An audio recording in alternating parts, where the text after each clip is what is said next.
கேரள மாநிலம் வயநாட்டில் ஏற்பட்டுள்ள கடும் நிலச்சரிவு, துயரம் மற்றும் பேரிடர் காலத்திலும் பாதிக்கப்பட்டோரின் வீடுகளில் கயவர்கள் சிலர் நகை பணத்தை திருடுவதாக புகார் எழுந்துள்ளது அதிர்ச்சியை ஏற்படுத்தியிருக்கிறது. கனமழை வெள்ளத்தால் உருக்குலைந்த வயநாடு சூரல்மலை கிராமத்தில் உறவுகளையும் உடைமைகளையும் இழந்து மக்கள் முகாம்களில் தவிக்கின்றனர்.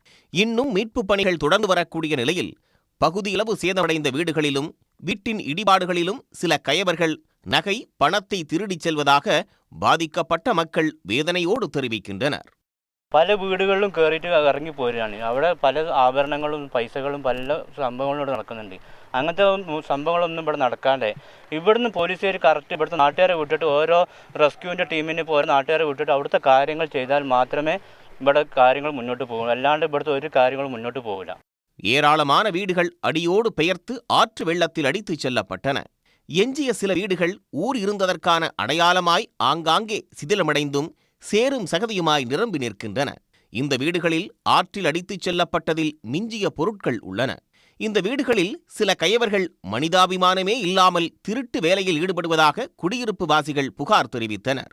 எனவே பாதிக்கப்பட்ட பகுதிகளில் மீட்புப் பணி குழுவினரை தவிர மற்ற நபர்கள் இந்த பகுதிக்குள் நுழைவதை தடுக்க வேண்டும் என்றும் அவர்கள் வலியுறுத்தியுள்ளனர்.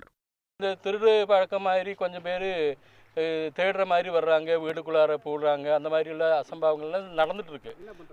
அது என்னன்னா அவங்க காசுக்காக இல்லாட்டி நகை ஏதாவது இருக்கும் இந்த மாதிரின்னு சொல்லிட்டு அவங்கள எந்த காரணத்தினாலும் போலீஸ் டிபார்ட்மெண்ட் இதுக்குள்ளார விடக்கூடாது.